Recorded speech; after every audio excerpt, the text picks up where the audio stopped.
হ্যাঁ, ভালোবাসা খুবই সুন্দর, তবে মানুষকে জেনে বুঝে দেখে তারপরে গিয়ে বিশ্বাস করা উচিত। যদিও এখন বিশ্বাসটা ছেলেখেলা হয়ে গেছে, এই গল্প বা এই ঘটনা আমাদের আশপাশে প্রতিনিয়ত ঘটেই চলেছে। আর বিশেষত মেয়েদেরকে এই ঘটনা বা বিষয় সম্পর্কে যথেষ্ট জ্ঞান রাখা উচিত, কারণ ভালোবাসার ক্ষেত্রে মেয়েরা একটু বেশি তাড়াহুড়ো করে। তো চলো গল্পে যাওয়া যাক। তো গল্পের শুরুতেই একটি মেয়েকে বাস থেকে নামতে দেখি। মেয়েটির নাম সত্যা। তো সে বাসের ভাড়া চুকিয়ে বাস স্ট্যান্ডের ভিতরে আসে। এখানে আবার পকেট মারের উৎপাত। তো সত্যা তার বান্ধবী লক্ষ্মীকে ফোন করে। লক্ষ্মী বলে, কিরে, ও এসেছে? সত্যা বলে, না। লক্ষ্মী বলে, কি বলছিস? ও তো বলেছিল যে ওখানেই থাকবে, ও যদি ও না আসে তুই চলে আয়। সত্যা বলে, ঠিক আছে, বলে সে ফোনটা রেখে দেয়। তো সত্যা কাউকে বারবার ফোন করেই যাচ্ছে, কিন্তু সে ফোন তুলছে না। আর আমরা দেখতে পাই এই বাস স্ট্যান্ডের ভিতরেই কিছু লোক কেমন একটা ভাবে সত্যাকে ফলো করছে। তো সত্যা সেটা বুঝতে পেরে সে একটা পুলিশের পাশে এসে দাঁড়ায়। তো একটু পরে পুলিশটিও চলে যায়। এইবারে ওই লোকগুলিকে আসতে দেখে সত্যা ভয় পেয়ে যায় এবং সে দৌড়ে বাথরুমে চলে যায়। তো এরা তো আর যেতে পারে না। সত্যা বাথরুমে ঢুকেও বারবার ফোন করেই যাচ্ছে, কিন্তু অপর পক্ষের ব্যক্তি ফোন তুলছেই না। তো সত্যা আসলে কাকে ফোন করে চলেছে, আর সেই বা এখানে কি করতে এসছে? তো এটা জানতে আমাদের কিছুদিন পিছনে যেতে হবে। তো সত্যাকে দেখতে পাই সে খুবই সহজ সরল ভালো একটা মেয়ে। তার মায়ের সঙ্গে সে সেলাইয়ের কাজ করে, আর মাঝে মধ্যে সে কাপড়গুলো কাস্টমারদের বাড়িতে দিয়ে আসে। আর তার একটা প্রিয় পুতুল আছে, সে যেখানেই যায় শ্রীকৃষ্ণের কাছে রেখে যায়। সত্যার কোনো অ্যান্ড্রয়েড বা বড় ফোন নেই। তার বাবা তাকে একটা ওই কিপ্যাড ফোন কিনে দিয়েছে। আর লক্ষ্মীর কোনো ফোন নেই, তবে তার একটা বাবু আছে যার সঙ্গে সে সত্যার ফোন থেকে দিনরাত কথা বলে। আর এদিকে মুরলি নামে একটা ছেলেকে দেখতে পাই, সে বেশ পরোপকারী এবং তার চাল চলনে বুঝতে পারি সে মেয়েদেরকে বেশ সম্মানও করে। তো এইদিকে সত্যা আর লক্ষ্মী বাড়ি ফিরছিল, তখন লক্ষ্মী সত্যাকে বলে, ওই দেখ তোর আশিক বসে আছে। ছেলেটির নাম রনি। এ খুবই ভদ্র এবং সম্ভ্রান্ত পরিবারের ছেলে। এ সত্যাকে সত্যিই ভালোবাসে। সত্যাও সেটা বোঝে, কিন্তু সে রনিকে সবসময় অ্যাভয়েড করেই চলে। এটা মেয়েদের সহজাত ধর্ম। যাই হোক, এদিকে মুরলিকে দেখতে পাই, সে তাদের গ্যাংয়ে আড্ডা মারতে আসে। তো এখানে সবাই একটু আধটু খাওয়া দাওয়ায় ডুবে গেলেও মুরলি ভদ্রতা বজায় রাখে। এদিকে সত্যার বাড়িতে তার বাবা মা আর ছোট্ট একটা বোন আছে। তো পরের দিন সত্যা লক্ষ্মীকে একটা ফোনে ছবি দেখায়। সে 2000 জমিয়েছে, আর 5000 জমাতে পারলেই সে এই ফোনটি কিনতে পারবে। তো সত্যা এক কাস্টমারকে ফোন করে যে, দিদি আপনার জামাটা হয়ে গেছে, আপনি নিয়ে যান। কিন্তু ফোনটি তোলে মুরলি। সে বলে, কিসের জামা, আমি দিদি নই। তখন সত্যা দেখে নাম্বারটা সে ভুল পাতিয়ে ফেলেছে। সে সঙ্গে সঙ্গে ফোনটা কেটে দিয়ে আবার ঠিক নাম্বার পাতিয়ে ফোন করে। তো বিকেলে সত্যা আর লক্ষ্মী পুজো দিতে বেরোয়। তো কিছু দূর আসার পরে লক্ষ্মী বলে, আজকে পুজো দেবো না, আজকে আমি আমার বাবুর সঙ্গে দেখা করব। তো এই যে লক্ষ্মীর বাবু। তো সত্যা বলে, খুঁজে খুঁজে এই পেলি? লক্ষ্মী বলে, ওর মতো ভালো ছেলে হয় না, আমার তো খেদা বোঝা তাও আছে, তো তাও নেই। যাই হোক, লক্ষ্মী তার বাবুর কাছে যায়, আর সত্যা শ্রীকৃষ্ণের কাছে আসে এবং তারও যেন একটা বয়ফ্রেন্ড জুটে যায় সেটারই প্রার্থনা করতে থাকে। মুরলি আবারও ফোন করে, কি ম্যাডাম, জামা তো দিয়ে গেলেন না? সত্যা বলে, সরি, আমি নাম্বারটা ভুল পাতিয়ে ফেলেছিলাম, তাই আপনার কাছে চলে গেছিল। মুরলি বলে, ও ঠিক আছে, আপনার ভয়েসটা খুবই সুন্দর। সত্যা ফট করে ফোনটা কেটে দেয়। সে বুঝতে পারে যে লাইন খারাপ দিকে যাচ্ছে।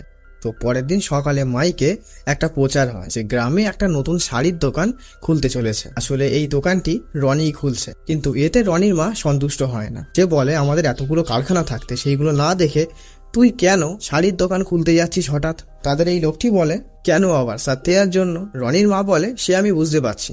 তো এইদিকে মুরলি রিসার্চ করতে আসে, আর তখনই একটি মেয়ে দোকানে আসে। তখন মুরলি বলে যে দিদিকে আগে দিয়ে দিন, মানে সে এতটাই নম্র। সত্যা একটা অনুষ্ঠানে ছিল, আর এদিকে মুরলি বন্ধুদের টিমে ছিল। তখন সেখানে মেয়ের কথা উঠতেই মুরলির সেই রং নাম্বারের মেয়ের কথা মনে পড়ে। তো সে সত্যাকে ফোন করে। সত্যা বলে, সরি, আমার ভুল হয়ে গেছে, আপনি বারবার কেন ফোন করছেন? তো ফট করে সত্যার বাবা এসে যাওয়ায় সত্যা বলে, এই কাস্টমার কেয়ার ফোন করেছে। বলে সে ফোনটা রিসিভ করেই সবার সঙ্গে গিয়ে বসে। কথায় কথায় ওঠে যে এখনকার মেয়েরা রিলস বানিয়ে অনেক ফেমাস হয়ে যাচ্ছে। তো সত্যা বলে, আমিও ফোন কিনে গান গাইবো এবং ভিডিও করে ছাড়বো। তো গানের প্রসঙ্গ উঠতেই সত্যাকে সবাই চেপে ধরে। তো সত্যা একটা সুন্দর গানও গায়। এইদিকে মুরলি কিন্তু সব শুনছে। তো এরা এইদিকে এবার একে অপরকে ধাঁধার প্রশ্ন করতে থাকে, আর সেই ধাঁধার উত্তরগুলো এই দিক থেকে মুরলি সত্যকে মেসেজ করে বলতে থাকে, আর সেটা দেখে সত্যা এদেরকে বলতে থাকে এবং সে ধাঁধার খেলাতেও জিতে যায়। রনিদের মিলে যখন সত্যা তার বাবার জন্য খাবার নিয়ে যায়, তখন রনি সত্যকে লুকিয়ে লুকিয়ে দেখে। আসলে রনিদের মিলেই সত্যার বাবা কাজ করে। আর এইদিকে মুরলি আর সত্যার ওই ফোনে কথা বলে কিন্তু আগের থেকে অনেকটাই বেড়েছে। এইদিকে রনিদের দোকানও উদ্বোধন হয়। তো উদ্বোধনের জন্য ডিসকাউন্ট থাকায় আজকে দোকানে বেশ ভিড়ও হয়েছে। হ্যাঁ, সাত্তিয়াও এসেছে। তো সাত্তিয়া যখন কাপড় দেখছিল তখন রনি ফটোগ্রাফারকে বলে সাত্তিয়ার একটা ছবিও তুলে নেয়। তো সাত্তিয়ারা দোকানে বিল দেওয়ার সময় রনির মা সাত্তিয়ার বাবাকে একটু ছোট করেই কথা বলে। তো সাত্তিয়ার মনটা একটু খারাপ হয়ে যায়। তো তখনই সাত্তিয়ার কাছে মুরলি ফোন করে এবং কথা বলতে বলতে সাত্তিয়ার মনটা ভালো হয়ে যায়। আসলে সাত্তিয়া কারোর সঙ্গে অত কথা বলে না, আর অত কারোর সঙ্গে মেশেও না। হ্যাঁ, সাত্তিয়া তাকে কখনো সচক্ষে দেখিনি, তাও কথা বলতে বলতে তার সঙ্গে একটা অ্যাটাচমেন্টে পড়ে গেছে। তো এইদিকে দেখতে পাই রাস্তায় মেয়েদেরকে কিছু ছেলে ডিস্টার্ব করছে, আর সেই পথ দিয়েই মুরলি অটো নিয়ে আসছিল এবং সে ছেলেদেরকে চাকুর ভয় দেখিয়ে মেয়েগুলিকে অটোয় তুলে নিয়ে আসে। তো মেয়ে দুটি মুরলিকে কৃতজ্ঞতাও জানায়। তো মুরলি বলে, আরে ওটা কোনো ব্যাপার না, আমার নাম্বারটা নিয়ে রাখো, পরবর্তীতে কোনো সমস্যায় পড়লে একবার শুধু ফোন করবে। তো এদিকে সাত্তিয়ার বোনকে তারই এক বন্ধু সাইকেলে করে বাড়ি পৌঁছে দেয়। তো এইটা সাত্তিয়ার বাবার চোখে পড়ে যায়। তো তার বোন ভয় পেয়ে এক ছুটে বাড়ি। তো বাড়িতে গেলেও তার বাবা মাথে ধরতে যায়। আসলে সাত্তিয়ার বাবা মা একটু সেকেলে, তারা মেয়েদের আবার ছেলে বন্ধু থাকতে পারে এটা পছন্দ করেন, আর প্রেম তো ভুলেই যাও। ওই জন্য সাত্তিয়াকে এখনকার সময়ে দাঁড়িয়েও ওই কিপ্যাড ফোন কিনে দিয়েছে। তো সাত্তিয়ার বোন বলে যে আমি প্রতিদিন এই 5 কিলোমিটার এই ভারী বইয়ের ব্যাগ নিয়ে যাতায়াত করি, আমার পা ব্যথা করে, তোমরা আমাকে তো একটা সাইকেলও কিনে দাও না। তো এটা শুনে তার বাবা মা আর কিছুই বলতে পারে না। তো সাত্তিয়া সব শোনে। সে তার মোবাইল কেনার জমানো টাকাগুলো তার মাকে এনে দেয় ফোনের একটা সাইকেল কিনে দেওয়ার জন্য। তার মা বলে, তুই তো ফোন কেনার জন্য জমাচ্ছিস। সাত্তিয়া বলে, ফোন পরে কিনে নেব, থাক। তো একদিন সাত্তিয়ার বোন সাত্তিয়াকে ধরে একটা জায়গায় নিয়ে আসে এবং সাত্তিয়া দেখতে পায় রনির কাপড়ের দোকানের ব্যানারে সাত্তিয়ার ছবি দিয়েই অ্যাড দিয়েছে। আসলে সেই দিন রনি সাত্তিয়ার ছবি তুলেছিল না, সেই ছবিটা। তো এটা জানতেই রনির মাথা রেগে যায়। তো একদিন সাত্তিয়ার বাবা রনিদের দোকানে আসে আর রনিকে বলে, দেখো আমি জানি তুমি ভালো ছেলে আর তুমি আমার মেয়েকে খুবই ভালোবাসো, তবে তোমার মা এটা কখনোই মেনে নেবে না, আর যদি মেনে নেয় তো তোমার মাকে নিয়ে আমার বাড়িতে এসে কথা বলো। তো একদিন মুরলির দিদি মুরলিকে লুকিয়ে সাত্তিয়ার ফোনে ফোন করে যে মুরলি খুবই ভালো ছেলে, ও তোমাকে সত্যি ভালোবাসে, ওকে তুমি যেন কষ্ট দিও না। সাত্তিয়ার মুখে একটা স্বতঃস্ফূর্ত হাসি দেখতে পাই, আর যেখানে মুরলির বাড়ির লোক কথা বলছে সেখানে সাত্তিয়ার মতো এত সোশ্যাল মিডিয়া বা কারোর সঙ্গে না মেশা মেয়ে কাউকে 100% বিশ্বাস করে ফেলবে, এটাই স্বাভাবিক। হ্যাঁ, মুরলি ভালো ছেলে হতে পারে, তাও কারোর সঙ্গে সশরীরে না মিশে পুরোপুরি বিশ্বাস করাটা হয়তো উচিত না। তো এরপর থেকে মুরলি আর সাত্তিয়ার কথাবার্তা অধিক মাত্রা লাভ করে। এখন সাত্তিয়া কথকটা উত্তেজিত হয়ে পড়েছে, তার যে করেই হোক মুরলির সঙ্গে দেখা করতেই হবে। তো এর মধ্য দিয়ে কয়েক মাস কেটে যায়। তো আজকে রনি তার মাকে নিয়ে সাত্তিয়াদের বাড়িতে আসছে বিয়ের কথা বলার জন্য। স্বাভাবিক, সাত্তিয়ার মন খারাপ, সে বিয়ে করতে চায় না, কিন্তু রনির মা এতটাই অহংকারী, সে বিয়ের কথাই পারে না। সে বলে, আমাদের আর একটা কারখানায় লেবারের দরকার, তুমি ওখানেও জয়েন করতে পারো। রনিও থতমত খেয়ে যায়। তো সন্ধ্যাবেলা সাত্তিয়া মুরলিকে ফোন করে এবং তাকে সবটাই বল যে তাকে আজ দেখতে এসেছিল, কিন্তু শেষমেশ বিয়েটা ভেঙে গেছে। তো এটা শুনে মুরলিও অনেক খুশি হয়। তো একদিন রনি সাহস করে তার মাকে বলে যে মা, আমাদের এত সম্পত্তি, এত কিছু তুমি কার জন্য করছো? তার মা বলে, তোর জন্য, যাতে তুই ভালো থাকিস। রনি বলে, আমার ভালো থাকা একমাত্র সাত্তিয়া, তুমি তো সেটাই আমার থেকে কেড়ে নিচ্ছ, আমি এত টাকা পয়সা সম্পত্তি নিয়ে কি করব? তো রনির মা এবারে বিষয়টা বোঝে। সে সাত্তিয়ার বাবার কাছে খবর পাঠায় যে সে বিয়েতে রাজি। তো এইবারে সাত্তিয়া ভয় পেয়ে যায়। সে মুরলিকে ফোন করে সবটা জানায়। মুরলি বলে, তুমি চিন্তা করো না, আমি ভেবে চিন্তে একটা ব্যবস্থা করছি। তো সাত্তিয়া এই বিষয়টা নিয়ে লক্ষ্মীর সঙ্গে কথা বলে। তো লক্ষ্মী বলে, দেখ ভাই, তুই ওই ছেলেকে কোনোদিনও দেখিসনি, তোদের কথা বা পরিচয় ওই ফোনে। হ্যাঁ, ওর বাড়ির লোক কথা বলেছে, তো কি হয়েছে? তুই যার সঙ্গে সারা জীবনটা কাটাবি তাকে তো তুই ভালো করে চিনিস না। এখন 10 বছর ধরে ঘনিষ্ঠ প্রেম করেও বিয়ের 10 দিনেই সম্পর্ক ভেঙে যাচ্ছে, আর তুই সেখানে সচক্ষে তাকে দেখিসও নি।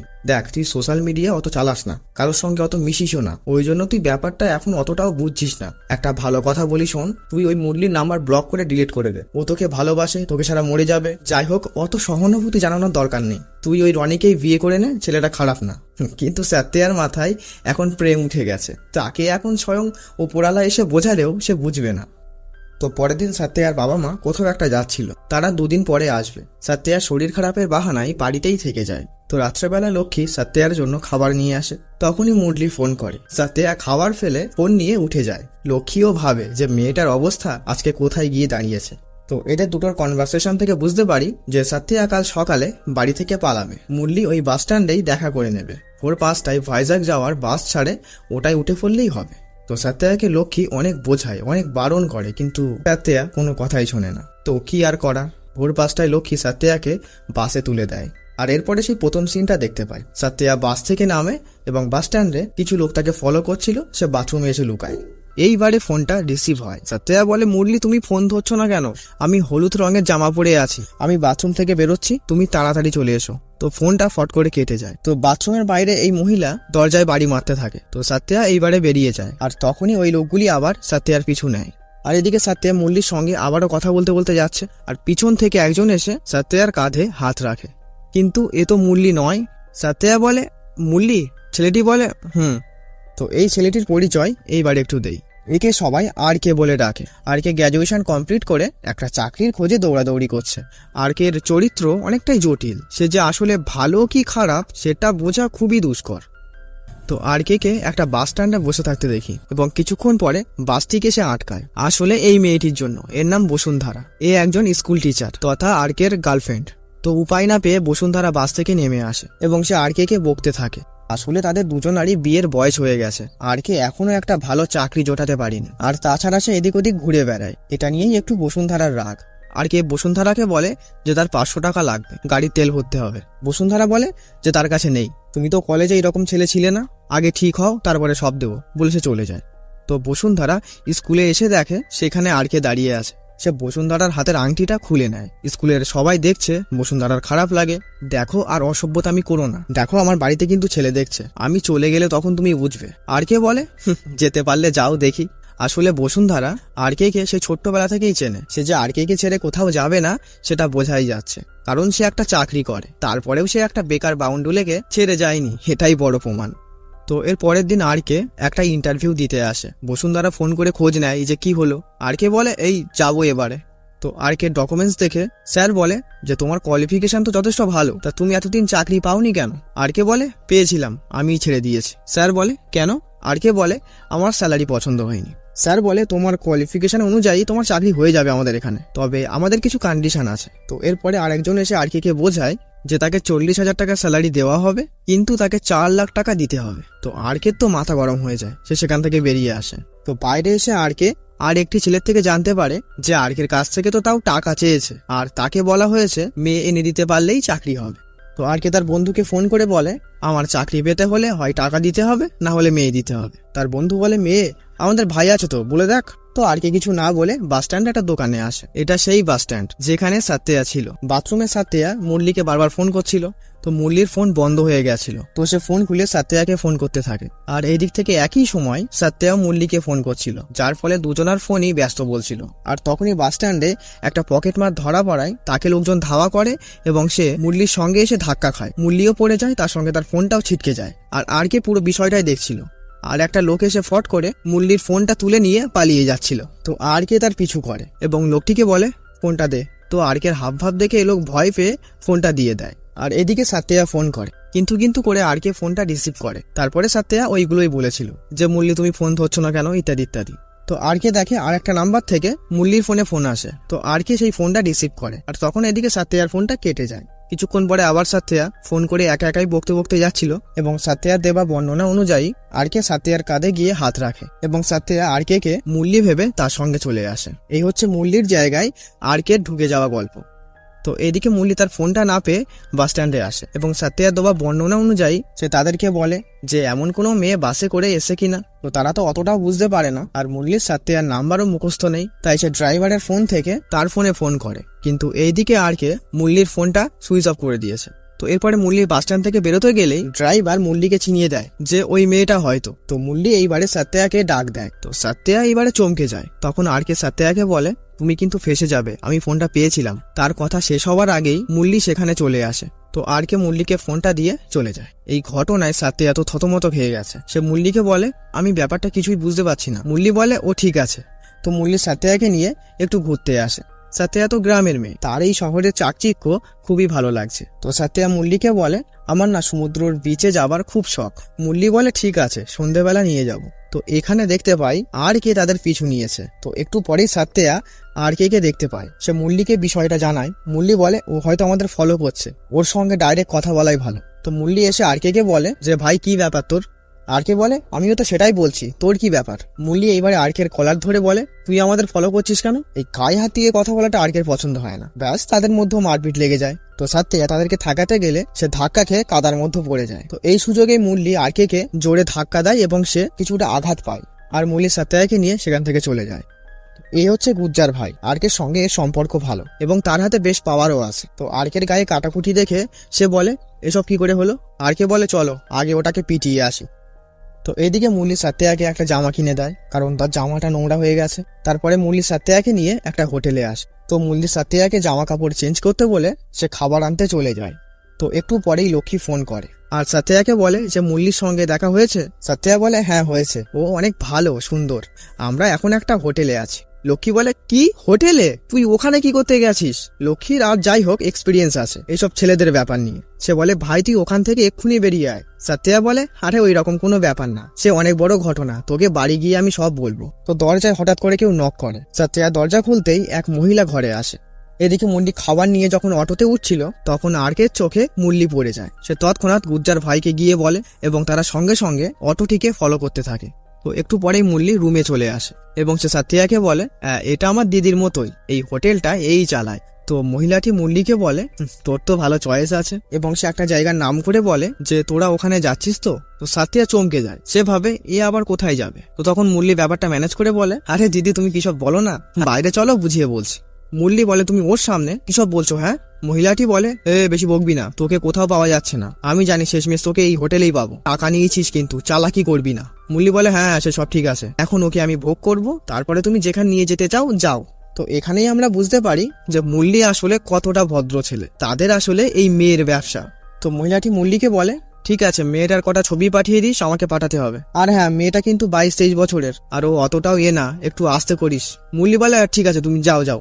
তো এরপরে মুরলি ঘরে আসে। তো সাত্যায়া তো এতক্ষণে সন্দেহ হয়ে গেছে, সে মুরলিকে বলে আমরা কোথায় যাব। মুরলি বলে আরে বাদ দাও তো দিদি ভুলভাল বকে, বলে সে দরজাটা বন্ধ করে দেয়। তো এইবারে সাত্যায়া চলে যাচ্ছিল, মুরলি তাকে ধরে বলে হ্যাঁ যাবো তো, তোমার জন্য তো খাবার আনলাম, খেয়ে দিয়ে চলো। তো সাত্যায়া এইবারে পুরোপুরি ভয় পেয়ে যায়, সে এখান থেকে বেরোনোর জন্য ছটফট করতে থাকে। তো মুরলি এইবারে রেগে যায়, সে সাত্যায়াকে চিৎ করে খাটে ফেলে এবং তার সঙ্গে পশুর মতো আচরণ করতে থাকে। সাত্যায়া অনেক কান্নাকাটি করে, কিন্তু কে শোনে কার কথা। সাত্যায়া কোনোভাবে মানতেই পারছে না, যাকে সে এত ভালো একটা ছেলে ভাবলো, যে এত ভালো ভালো কথা বলে, যার পরিবারও আমার সঙ্গে কথা বললো, এতদিনের এত ভালো সম্পর্ক যার সঙ্গে, আর সেই ব্যক্তি কিনা তার সঙ্গে আজকে এই রকম আচরণ করছে।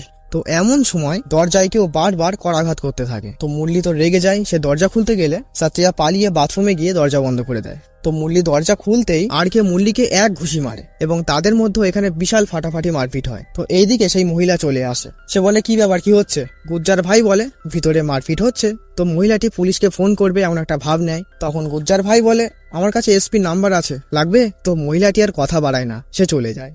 তো আরকে মুরলিকে মেরে পেরে আধমরা করে ফেলেছে আর জিজ্ঞাসা করে যে মেয়েটা কোথায়। তো সে আঙুল দিয়ে বাথরুমের দিকে দেখিয়ে দেয়। তো আরকে এসে সাত্যায়াকে দরজা খুলতে বলে, কিন্তু সাত্যায়া ভয়তে দরজা খোলে না। তো আরকে এইবারে দরজা ভেঙেই ফেলে। আরকে বলে আরে তুমি ভয় পেও না, সাত্যায়া যে ধোকাটা খেয়েছে তার এই মুহূর্তে কাউকে বিশ্বাস করাটা খুবই কঠিন। তাও সাত্যায়া খড়কুটোর মতো শেষমেশ আরকেই জড়িয়ে ধরে, তাছাড়া তার কাছে তো কোনো উপায়ও নেই। আর আসলে মুরলি খুবই ধান্দাবাজ একটা ছেলে। সেই দিন ওই রিসার্চ করতে গিয়ে ওই মেয়েটিকে আগে রিসার্চ করতে বলেছিল এই জন্য যাতে তার নাম্বারটা পেয়ে যায় এবং বিপদে আপদে মেয়েদের পাশে দাঁড়িয়ে তাদের নাম্বারটা সে নিয়ে নেয়। তারপরে তাদের সঙ্গে বন্ধুত্ব প্রেম যেটা হয় সেটা করে এবং সুযোগ বুঝে তাদেরকে সে বিক্রি করে দেয়। তো এরপরে আরকে সাত্যায়াকে নিয়ে ফিরছিল, তখন সে সাত্যায়াকে বলে যে আমি যখন মুরলির ফোনটা পাই তখন তুমি ফোন করেছিলে। তারপরে ওর ফোনে আর একটা ফোন আসে, সেখানে এক মহিলা বলে কিরে মেয়েটাকে পেলি, ওর জন্য সেট অপেক্ষা করছে। তখন আমি ব্যাপারটা বুঝতে পারলাম যে তোমাকে আসলে ফাঁসানো হয়েছে, তারপর তোমাদেরকে আমি টোটালি ফলো করেছি। তো এরপরে বসুন্ধরা আরকে ফোন করে, আসলে আরকে বসুন্ধরাকে সব বলেছে। তো বসুন্ধরা সাত্যায়াকে ফোনটা দিতে বলে। তো সে সাত্যায়াকে বোঝায় আরকে তোমার সঙ্গে আছে, তোমার আর চিন্তা নেই, ও তোমাকে সেফলি বাড়ি পৌঁছে দেবে। দেখো আমিও একটা মেয়ে, তোমার ফিলিংসটা আমি বুঝতে পারছি, তোমার এখন আর কোনো ভয় নেই। আরকের ওপরে আমার ওপরওয়ালার মতোই বিশ্বাস আছে। আরকে বলে তোমার কিছু বলার থাকলে বলতে পারো। সাত্যায়া বলে আমাকে একটু বিচে নিয়ে যাবে। তো এরপরে আরকে সাত্যায়াকে বিচে নিয়ে আসে। আরকে সাত্যায়াকে বলে আমি জানি তুমি ওকে খুব বিশ্বাস করতে আর বিশাল ভালোবাসতে, ওর জন্য লয়াল ছিলে, কিন্তু কি বলতো এখনকার সময় ধোকা দেওয়াটা নর্মাল হয়ে গেছে। 10 বছরের ঘনিষ্ঠ প্রেমের সম্পর্কে 10 সেকেন্ডে মানুষ ধোকা খেয়ে যায়, আর যাকে তুমি কখনো সচক্ষে দেখোইনি তার জন্য এত দূর চলে আসাটা তোমার সব থেকে বড় বোকামি হয়েছে। দেখো তোমার বয়সটা অনেকটাই কম আর তুমি মানুষের সঙ্গে খুব কমই মিশেছো, তাই তুমি এখন মুখোশ পরা মানুষদের এখনো চিনতে শেখোনি। যাই হোক, যা হয়েছে ভুলে যাও, আর কখনো সমুদ্রের বিচে আসতে চাইলে নির্ভয়ে চলে এসো, আমি আর বসুন্ধরা তোমার সঙ্গে সবসময় আছি। এরপরে আরকে সাত্যায়াকে বাড়ি পাঠিয়ে দেয়। আর পরের দিন নিউজে দেখতে পাই মুরলিদের পুরো গ্যাংটাকে পুলিশ আটক করেছে। তো এরপরে 1 মাস কেটে যায়। একদিন রনি সত্যিয়াকে বলে, সত্যিয়া আমাদের 2 বাড়ি তো রাজ, এখন তোমার উত্তরের অপেক্ষায়। সত্যিয়া বলে, চিন্তা করো না, আমার মত তোমাদের অপছন্দ হবে না। অর্থাৎ সে বিয়েতে রাজি। ঘুরে ফিরে সেখানেই আসতে হলো। আর এখানেই গল্পটি শেষ হয়ে যায়। তো গল্পটি তোমাদের কেমন লাগলো অবশ্যই জানিও। তো আজকের মতো টাটা।